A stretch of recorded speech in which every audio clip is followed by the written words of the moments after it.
ঘুমোবো আমি, ঘুমোবে তুমি, গল্প শোনাবে ঘুম পড়ি। হালকা আলো, চোখ বন্ধ। চলো একটা গল্প শুনি। রাতের গল্প বাংলায়। আজকের গল্প রাজকন্যা হীরাবতী।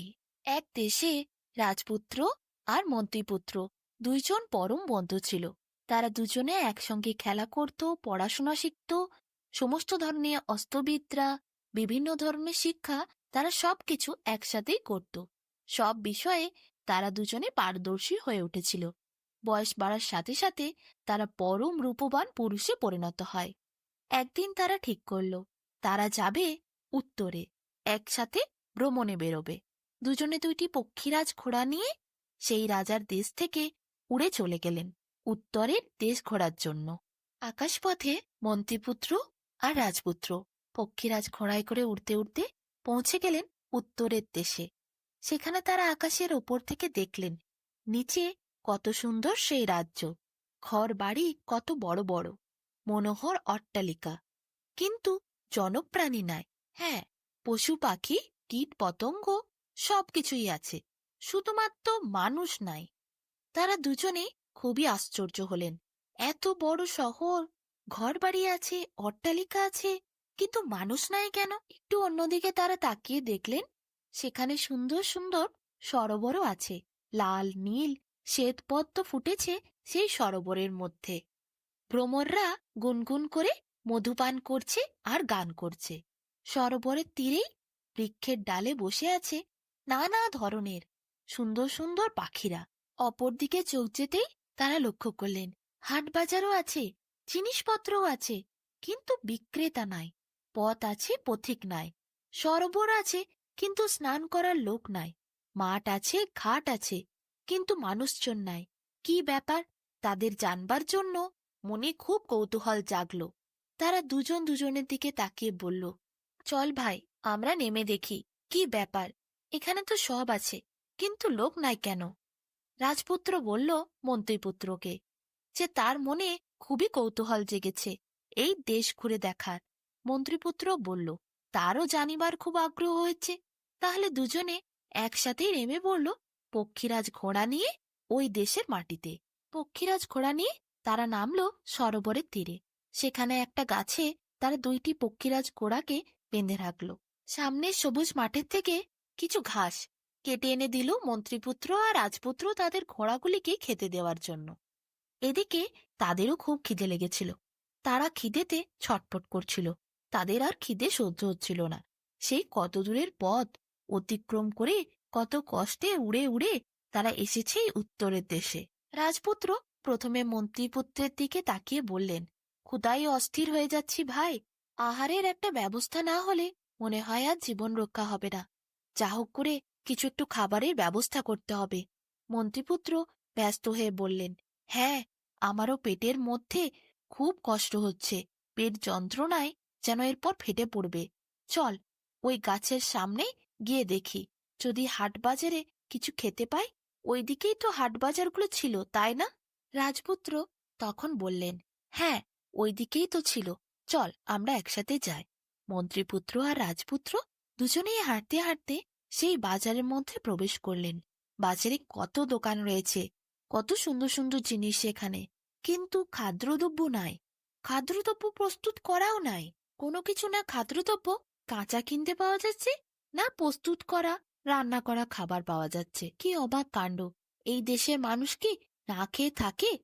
এদিকে রাজকুমার তিনি খাবেন বলে এসেছিলেন, কিন্তু বাজারে প্রবেশ করার পর তিনি শুধু মুখে করে এটাই বলতে শুরু করলেন, হীরাবতী রাজকন্যাকে বিবাহ করিব।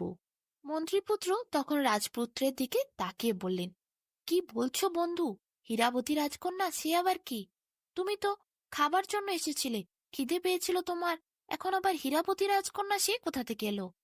রাজপুত্রর কথা মন্ত্রীপুত্র তখন কিছুই বুঝতে পারছিলেন না। রাজপুত্র বারবার শুধু এক কথাই বলছিলেন, হীরাবতী রাজকন্যাকে বিবাহ করব। মন্ত্রীপুত্র অনেকক্ষণ সেখানে চুপচাপ দাঁড়িয়েছিলেন।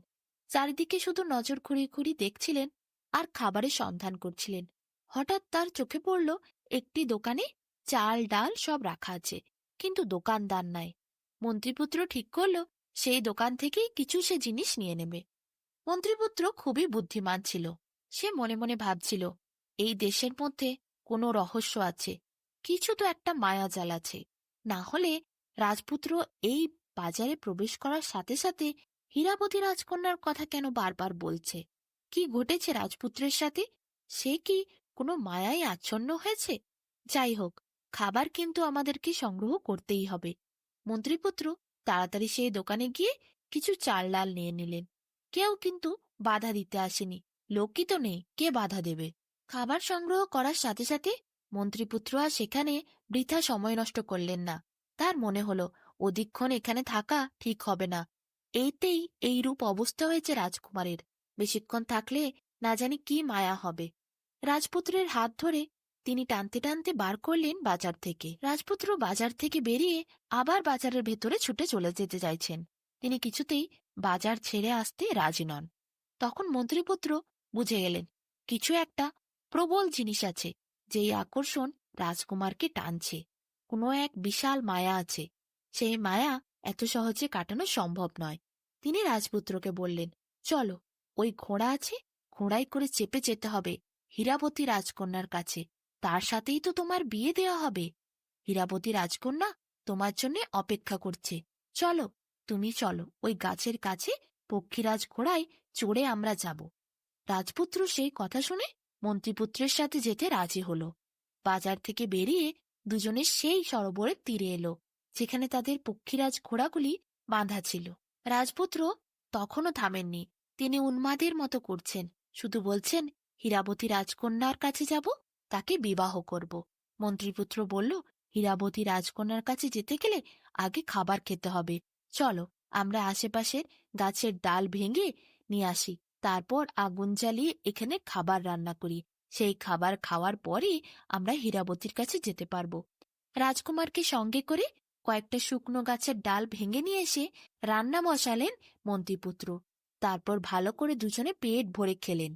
তখনও উন্মাদ রাজকুমার, শুধু একই কথা, হীরাবতীর সাথে বিবাহ করিব। মন্ত্রীপুত্র তখন ভাবছিলেন, এতদিন আমি রাজপুত্রের সাথে থেকেছি, কোনোদিন হীরাবতী বলে কারুর নাম তো শুনিনি। হীরাবতীর কোনো কথায় রাজকুমার কোনোদিন উল্লেখ করেননি। তবে আজ বারবার এখানে আসার পর থেকেই হীরাবতীর কথা কেন বলে চলেছে? এ কোন মায়া? এর রহস্য কি? এমন সময় মন্ত্রীপুত্র হঠাৎ সরোবরের কাছে কলকল করে শব্দ শুনতে পেলেন। তিনি ভাবলেন, কিসের শব্দ? ছুটে গিয়ে তিনি দেখলেন একটি লোক, সে সরোবরের থেকে একটি পাত্র করে জল নিচ্ছে। লোকটিকে দেখে মন্ত্রীপুত্র খুব খুশি হলেন। এই প্রথম এই দেশে কোনো মানুষকে তিনি দেখলেন। তার কাছে গিয়ে তিনি বললেন, এই দেশে কি কোনো মায়া আছে? আপনি কি বলতে পারবেন? মন্ত্রীপুত্রর দিকে তাকিয়ে লোকটি বলল, তোমরা কারা? এই দেশে কেন এসেছ? মন্ত্রীপুত্র নিজের পরিচয় দিলেন। বললেন তার বন্ধু হচ্ছে রাজপুত্র, আর সে মন্ত্রীপুত্র। দেশের নাম এবং ঠিকানা সব বলার পর তিনি বললেন যে তারা দেশভ্রমণে বেরিয়েছিল, কিন্তু রাজকুমারের এই অবস্থা হয়েছে। লোকটি তখন বলল, আপনি কি মানিকপুরে গেছিলেন? মন্ত্রীপুত্র বলল, মানিকপুর? সেটা আবার কোথায়? লোকটি বলল, মানিকপুর মানে ওই বাজারের দিকে। বাজারের দিকে, হাটের দিকে জায়গাটাকেই মানিকপুর বলা হয়। ওখানে আপনি গেছিলেন? মন্ত্রীপুত্র বলল, হ্যাঁ, খাবারের সন্ধানেই আমরা ওইদিকে গেছিলাম। বাজার তো, যদি কিছু খাবার পাওয়া যায় সেই জন্যই আমরা সেই দিকে গেছিলাম। খাবার কিছু পেয়েছি, কিন্তু আমার বন্ধুর অবস্থা খুবই খারাপ হয়ে গেছে। সে শুধু এক কথা বলে যাচ্ছে, হীরাবতী রাজকন্যার সাথে বিবাহ করিব। লোকটি তখন বলল, হ্যাঁ, বুঝেছি কি হয়েছে। আসলে এটা হওয়ারই ছিল। এ এক বিশাল মায়া। হীরাবতী রাজকন্যার কথা এখানে যারাই আসে তারাই বলে। মন্ত্রীপুত্র বলল, তাহলে কি হবে? আমার বন্ধু কি আর কোনোদিন ভালো হবে না? লোকটি বলল, ভালো হওয়া না হওয়া সবই ভগবানের হাতে। আসলে কি বলুন তো, এই রাজ্য বড়ই সুখের ছিল, প্রজাদের কোনো দুঃখ ছিল না। কিন্তু 2-3 বছর আগে একটি রাক্ষস এসেছিল। সে আমাদের রাজকন্যা হীরাবতীকে বিবাহ করতে চেয়েছিল। বিবাহ করতে চায়নি রাজকন্যা, তাই তাকে ভয় দেখিয়ে রাক্ষস বলেছিল সে হীরাবতীকে খেয়ে ফেলবে, এই রাজ্যকে ধ্বংস করে দেবে। রাজা প্রথমে তো প্রজাদেরকে রক্ষা করার জন্য অনেক কষ্ট করে যুদ্ধর জন্য নেমেছিলেন, কিন্তু রাক্ষসের সাথে যুদ্ধ করে তিনি কোনো মতেই পেরে ওঠেননি। তারপর শেষে রাক্ষস বলল, যদি এই রাজ্যকে বাঁচাতে হয় তাহলে হীরাবতীকে দিতেই হবে। এরপর কি, হীরাবতীকে তুলে নিয়ে সেই রাক্ষস চলে গেছে। মন্ত্রীপুত্র বলল, কোথায় গেছে সেই রাক্ষস রাজকন্যাকে নিয়ে? লোকটি বলল, এর দক্ষিণে একটি দিঘি আছে, সেই দিঘির ওপরেই এক বিশাল বড় রাজপুরী আছে। সেই রাজপুরীর মধ্যে রাজকন্যাকে বন্দি করে রেখেছে সেই ভয়ানক রাক্ষস। আর শুধুমাত্র রাজকন্যা নয়, সেই সময় এই দেশে যারা ছিল সব প্রজাকে মায়া আচ্ছন্ন করে বন্দি করে রেখেছে ওই রাক্ষস। আমরা তখন এখানে থাকতাম না, অন্য গ্রামে থাকতাম। পরে যখন এই গ্রামে এসেছি, লোকের মুখে আমরা এই ঘটনাটি শুনেছি। তাই জন্য আমাদেরকে রাক্ষস কিছু করতে পারেনি। আগের যারা ছিল তাদের সকলকে বন্দি করে রেখেছে রাক্ষস তার রাজপুরীতে, সকলেই মায়া আচ্ছন্ন। মন্ত্রীপুত্র তখন বলল, তাহলে কি হীরাবতীকে উদ্ধার করার কোনো উপায় নাই? লোকটি বলল, হ্যাঁ, ওই রাক্ষসকে মারতে পারলে তবে হীরাবতীকে উদ্ধার করা সম্ভব। মন্ত্রীপুত্র এরপর লোকটিকে বলল, কি উপায়ে রাক্ষসকে মারা যায় আপনি কিছু জানেন? লোকটি তখন বলল, জানি না ঠিক, কিন্তু শুনেছি রাক্ষসের মাথায় একটি বিশাল বড় মণি আছে। সেই মণিটিকে যদি মাথার থেকে উপড়ে ফেলা যায় তবেই নাকি রাক্ষসের মৃত্যু হবে। কিন্তু রাক্ষসকে স্পর্শ করার সাহস কার আছে? রাজা তো অনেক যুদ্ধ করার চেষ্টা করেছিলেন, কত প্রজা নিয়ে নেমেছিলেন, তাদের তো শুধু প্রাণই গেল। রাক্ষসকে কি কেউ বিন্দুমাত্র স্পর্শ করতে পারল? রাক্ষসকে স্পর্শ করা অসম্ভব ব্যাপার। তোমরা এই দেশে কেন এসেছ? তোমরা কাল সকালেই এই দেশ ছেড়ে চলে যাও। কখন এই দেশে কি হবে বলা যায় না। আর তোমার বন্ধুর কথা বলি, তোমার বন্ধুকে যদি ভগবান চান উনিই একমাত্র ঠিক করতে পারেন। তাছাড়া এই দেশে যখন এসে পড়েছ, দুর্ভাগ্য তোমাদের সাথে সাথেই তোমাদের বাড়ি ফিরবে। রাজকুমারকে ঠিক করা সম্ভব নয়। যতক্ষণ না রাক্ষস মরবে তার মায়াজাল কোনোদিন কাটবে না। আর মায়া না কাটলে তোমার রাজকুমারকে সুস্থ করাও যাবে না। তাকে এইভাবেই সারা জীবন থাকতে হবে। বাকি জীবন হয়তো হীরাবতীর নাম বলে বলেই সে কাটাবে। এরপর লোকটি জল নিয়ে সেখান থেকে চলে গেল। মন্ত্রীপুত্র ভাবল, যে কোনো প্রকারে ওই রাক্ষসকে বধ করতে হবে, না হলে তার মায়া কাটবে না। তার মায়া যদি না কাটে তার বন্ধু আর সুস্থও হবে না। সে সারা জীবন ওই রাজকুমারী হীরাবতীর কথাই বলে যাবে, মায়ার মধ্যেই রয়ে যাবে। তার বন্ধুকে আগের মতো সে আর ফিরে পাবে না। মন্ত্রীপুত্র অনেকক্ষণ গাছের তলায় রাজপুত্রের হাত ধরে বসে রইল। রাজপুত্র উন্মাদের মতো একই কথা বলে চলেছে, হীরাবতীর সাথেই বিয়ে করবে সে। মন্ত্রীপুত্র অনেক চিন্তা ভাবনা করল। সে ভীষণ বুদ্ধিমান ছিল। সে ভাবল, প্রজা নিয়ে যুদ্ধ করে রাক্ষসের সাথে কোনো লাভ নেই। রাক্ষসকে কেউ স্পর্শও করতে পারবে না। রাক্ষসকে মারতে গেলে বুদ্ধি দিয়ে মারতে হবে, বল দিয়ে নয়। তাকে এই কাজ করতেই হবে। তার বন্ধুকে সুস্থ করার জন্য তাকে হীরাবতীকে উদ্ধার করে আনতে হবে, আর ওই রাক্ষসকে মারতে হবে। এরপর মন্ত্রীপুত্র রাজকুমারকে বলল, তোমাকে আমি হীরাবতীর কাছে নিয়ে যাব, হীরাবতীর সাথে তোমার বিবাহ দেব। কিন্তু তুমি আমায় কথা দাও, তুমি আমার সব কথা শুনবে, তুমি আমার কোনো কথার অবাধ্য হবে না। রাজকুমার তখন মন্ত্রীপুত্রকে কথা দিল। এরপর দুজনে পক্ষীরাজ ঘোড়ায় চাপল। মন্ত্রীপুত্র দিশা দেখিয়ে দেখিয়ে রাজকুমারকে সেই দিঘির কাছে নিয়ে গেল। দিঘির কিছুটা আগে একটি গাছতলায় তারা দুজনে দাঁড়িয়েছিল। দূর থেকে দেখল ভালো করে রাক্ষসের রাজপুরী। মন্ত্রীপুত্র রাজকুমারকে বলল, তোমার হীরাবতীকে এক ভয়ানক রাক্ষস তুলে নিয়ে গেছে। তোমাকে তাকে মেরেই হীরাবতীকে উদ্ধার করতে হবে, তবেই তুমি হীরাবতীর সাথে বিবাহ করতে পারবে। রাজকুমার বলল, সে যে কোনো প্রকারে হীরাবতীকে চায়, তাতে সে যে কোনো বড় যুদ্ধ করতেও রাজি। যার সাথে লড়তে হবে সে তার সাথেই লড়বে। মন্ত্রীপুত্র বলল, ঠিক আছে, চলো। ঘোড়াগুলোকে সেখানে রেখে তারা পা টিপে টিপে এগোতে শুরু করল রাক্ষসের রাজপুরীর দিকে। নিস্তব্ধ ছিল রাজপুরী, কেউ কোথাও নেই। রাক্ষস কোথায় আছে সেটাও কেউ জানে না।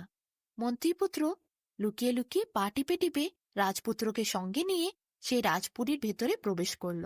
হঠাৎ করে এক বিশাল বড় অজগর সাপ ধেয়ে আসলো মন্ত্রীপুত্রের দিকে। তরবারি বার করে এক কোপে দুভাগে কেটে ফেললেন মন্ত্রীপুত্র। তারপর এগিয়ে যেতে থাকলেন।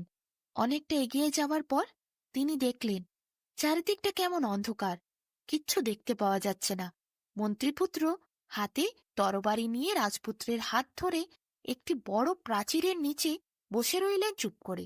কিছুক্ষণ পর তিনি দেখতে পেলেন একটি অপূর্ব সুন্দরী মেয়ে, হীরাবতী। হয়তো এই হবে, কারণ তার শরীরের থেকে হীরের মতো দিব্য আলো নির্গত হচ্ছে। হয়তো এই হীরের আলোর জন্যেই তার নাম হীরাবতী। সে ঘোরাঘুরি করছে প্রাসাদের বারান্দায়। মন্ত্রীপুত্র বুঝে গেলেন, এ তো মানুষ, এ তো রাক্ষস বা রাক্ষসী নয়। তাহলে এই হীরাবতী। এর দিব্য চেহারা দেখেও বোঝা যাচ্ছে এই হীরাবতী ছাড়া আর কেউ নয়। মন্ত্রীপুত্র রাজপুত্রকে সঙ্গে নিয়ে হাতে তরবারি নিয়ে এগোতে থাকলেন হীরাবতীর দিকে। কিছুক্ষণের মধ্যে হীরাবতীর সম্মুখে গিয়ে দাঁড়িয়ে তিনি হীরাবতীকে বললেন, আমি মন্ত্রীপুত্র, আর ইনি রাজপুত্র। রাজপুত্র আপনাকে বিবাহ করতে চান, তাই উনি আপনাকে উদ্ধার করতে এসেছেন। আপনি যদি বলতে পারেন রাক্ষস কোথায় আছে, তাহলে রাক্ষসকে বধ করে আমরা আপনাকে এই প্রাসাদের থেকে বার করে নিয়ে যেতে পারি। হীরাবতী চোখ জলে ভেসে উঠল। এতদিন পর তাকে মুক্ত করার জন্য কেউ এলো। হীরাবতী মন্ত্রীপুত্রকে সেই রাক্ষসের কক্ষ দেখিয়ে দিল। রাক্ষসের কক্ষের দিকে মন্ত্রীপুত্র, হীরাবতী আর রাজপুত্র এগোতে শুরু করল। তখন রাক্ষস ঘুমোচ্ছিল। মন্ত্রীপুত্র গিয়ে রাক্ষসের দুটো হাত চেপে ধরল, হীরাবতী দুটো পা, আর রাজপুত্র মাথার মণি খুলে নিল। ওই দুষ্টু রাক্ষস কিছু বোঝার আগেই ঘুমের ঘোরের মধ্যে মারা গেল। তার সব মায়া মুহূর্তের মধ্যে উধাও হয়ে গেল। সেখানে রাজপুরীর জায়গায় সবুজ মাঠ এখন দাঁড়িয়ে আছে হীরাবতী, মন্ত্রীপুত্র আর রাজপুত্র। সেই সবুজ মাঠের মাঝে হো হো করে ছুটে আসলো হাজারো লোক। হীরাবতী তাদের দেখে চিনতে পারলেন, এরা তো তার দেশেরই প্রজা। সবাই বন্দী হয়েছিল, সবাই আজ মুক্ত হয়েছে। ভিড়ের মাঝখান থেকে হীরাবতীর বোন ও তার পিতাও এলো। বাবা মেয়েকে কাছে পেয়ে জড়িয়ে ধরল। হীরাবতী তার বাবাকে প্রণাম করল, বোনকে জড়িয়ে ধরল। দুই মেয়েকে বুকে টেনে নিয়ে রাজা প্রাণ ভরে আশীর্বাদ করলেন। এমন সময় হীরাবতীর মা, যে বন্দী ছিল, সেও ভিড়ের মাঝখান থেকে ছুটতে ছুটতে এলো। হীরাবতীর পিতাকে এবং হীরাবতীর বোনকে, হীরাবতীকে সেও জড়িয়ে ধরল। চারজন একে অপরকে জড়িয়ে ধরে আছে। কি অপূর্ব দৃশ্য! সেই দৃশ্য দেখে মন্ত্রীপুত্র এবং রাজপুত্র খুবই খুশি হলেন। রাজ্যের প্রজারা মুক্তির আনন্দে নেচে উঠেছে। সবার মনে আজ খুশির বাঁধ ভেঙেছে। হীরাবতী এর পর সব কথা সেই দেশের রাজা তার পিতাকে খুলে বলল। রাজা মন্ত্রীপুত্র এবং রাজপুত্রকেও জড়িয়ে ধরে বুকে টেনে নিল, ধন্যবাদ জানালো তাদের দুজনকে। এরপর হীরাবতী তার পিতাকে বলল রাজপুত্রই তার বর হবে। সকলকে নিয়ে রাজা দেশে ফিরলেন। রাজা খুব খুশি ছিলেন। হীরাবতী এমন একজন সাহসী জীবনসাথী পেয়েছে যাতে রাজা নিজেকে অনেক গর্বিত মনে করছিলেন। রাজপুত্রের সাথে হীরাবতীর সেখানে বিবাহ দান করলেন রাজা।